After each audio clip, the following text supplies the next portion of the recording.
Reports have come out that President Tinubu has paid $9 million to U.S. lobbies to explain his failure. After the bombing in Christmas, they are all very jittery. Tinubu, just yesterday, reports came out, $9 million to U.S. lobbies to help him explain his problem. Let me start by making something very, very clear. This podcast is not an attack on American lobbies who are just doing their job.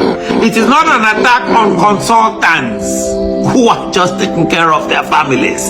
This is an indictment of a failed Nigerian political strategy, of a failed Tinubu strategy. And yes, it is also an indictment of the talkative Senate President, God's will, Obod Akpabio, who is implicated here. Because when a government spends $9 million to explain itself abroad, a poor African country, it has already admitted that it has failed at home. Failed woefully. Ladies and gentlemen, this is your Film Show on YouTube. Today, we separate facts from opinions, policy failure from public relation panic. This is a scandal. It is a terrible scandal that Tinubu is now begging with $9 million to Washington, D.C. Issue 1. Let's go with confirmed facts. Confirmed facts. Facts. According to a report by the Africa Report, Nigeria hired DCI Group for a $9 million lobbying contract. That is about $750,000 per month. $750,000 a month. In Naira, do you know how much it is? More than 1 billion every single month. Man, now wow, in a country with multi-dimensional poverty. The contract was signed via Aster Legal on behalf of Nigeria's National Security Advisor, Nuhu Ribadu. Ribadu again, the hypocritic Ribadu again. Fact. The stated purpose, is to convince Washington that Nigeria is serious about protecting Christians and countering terrorism. Fact. This video, guys. This is the largest known African lobbying contract in history, on record. These facts are not in dispute. They are not. Issue 2. Ribadu, hypocrisy and credibility. This is my opinion. This is the opinion of Ofianokwa. Now let me tell you clearly that in my view, Ribadu is not being truthful with President Trump about the depth of Nigeria's religious violence crisis and the collapsing Nigerian state. As Nigerians will say, they lie. They lie. Many Nigerians, including respected voices, accuse Ribadu of being an enabler or at minimum a silent bystander for years in the face of Islamic extremism. Let me give one example that haunts Nigeria. I'm not aware, and I stand to be corrected. I stand to be corrected that Nuhu Ribadu said a single public word when Deborah Samuel was brutally murdered by his classmates in Sokoto for saying in the class that she was a born-again Christian. She was murdered for that blasphemy. There was no national outrage from those greedy politicians in Nigeria. There was no moral clarity from Nuhu Ribadu. So when Washington is told that Nigeria is protecting Christians, so my questions are simple. Protecting them when? When? In 2026? Protecting them where? And who is speaking for the dead here? Ladies and gentlemen, this is not a PR problem. This is a credibility problem. The Nigerian state is very weak and very hypocritic. That is the issue here. Issue 3. The lobbies, I repeat, the lobbies are not the problem at all. Let me be fair. The lobbies are just innocent professionals doing their job. As a matter of fact, I know about some of them. Some of them are actually very good people. They are not criminals. They are not responsible for Nigeria's failures. So when Nuhu Ribadu take 9 million to go and beg them, that is Nuhu Ribadu's problem. As serious people though, I will request from the lobbies that they should do one thing first. Share this video. They should listen to Christian victims in Benue. In Benue, in the Middle Belt. Listen to families in Plateau. Listen to survivors in Southern Kaduna.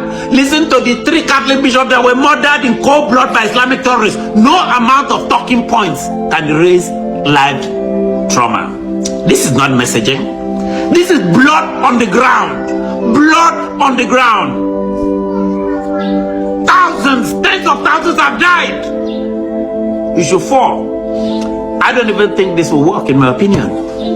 Now, this is my judgment, and I own it. This lobbying effort will not work. Why? I'll give you a reason. The reasons.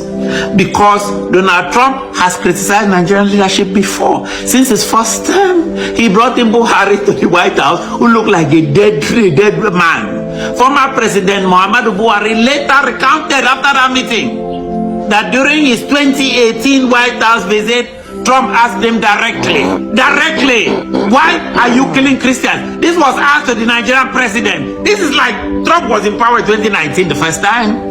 A claim Buhari himself made public in the 2020 interview that tells you everything. It looked like this magnetic act that is used to stop this greedy Nigerian perchance from getting visa is yielding fruit. It will sanction them. It will not allow them bring their children to come and study in the US. Big men now are sweating. They don't want consequences that follow them or their children. That's why they're taking $9 million of Nigerian money and coming to spend to beg in Washington, D.C. Issue 5. The street verdict. I talked to a lot of people. Let me read a quote, because Nigerians are very upset. Let me read a quote from a prominent Nigerian observer. Quote. This quote reflects public sentiment. Quote, they just chopped their money. $9 million. Over $100 million was wasted over the past 11 days in the US. It was a dollar fest, this lobbying. That lobbying firm would not do anything. The next strike at the terrorists is just around the corner. Unquote. That means Trump is coming again. This is not academic analysis. Sokoto is not the end. This is straight realism.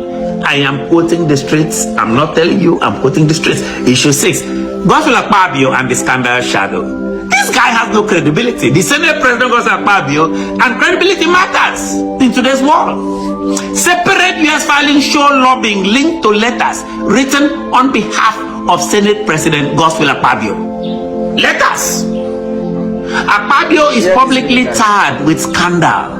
The guy is a moving scandal. EFCC indictments that are still there. There are unresolved corruption allegations. A deeply contested political reputation. He has attacked from everybody, including his own. You cannot convince Washington you are serious about reform while your messengers symbolize impunity. All you have to do is to look at God's way. Is that the person representing Nigeria? Look at his problem, Natasha. All this problem is all people are screaming at him. Issue 7, poverty versus priorities. Here is the moral obscenity. Nigeria is ranked among the world's worst countries for multi-dimensional poverty. Millions without food, health care, education, or security. Yet, this government found $9 million using Ribadu's company and his people or whatever is used, not to protect Nigerians, but to explain failure to Washington. That is not leadership. That is elite self-preservation. The big men in Nigeria are now in a protective mode. They want to dodge Trump so that they can continue. This is my closing final judgment. Let me end very clearly. Fact. Nigeria hired US lobbyists for $9 million. Fact. The goal is to reshape US perception, to lie. In my opinion, no, to the US opinion. This will not stop US pressure. This will not erase failure, governance failure. This will not silence the dead.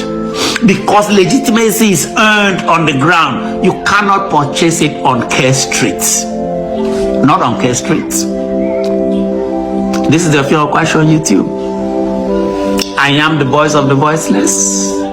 I am your independent voice documenting what power hopes will stay quiet. I am telling fearless truths. I am Ofyong Akwa.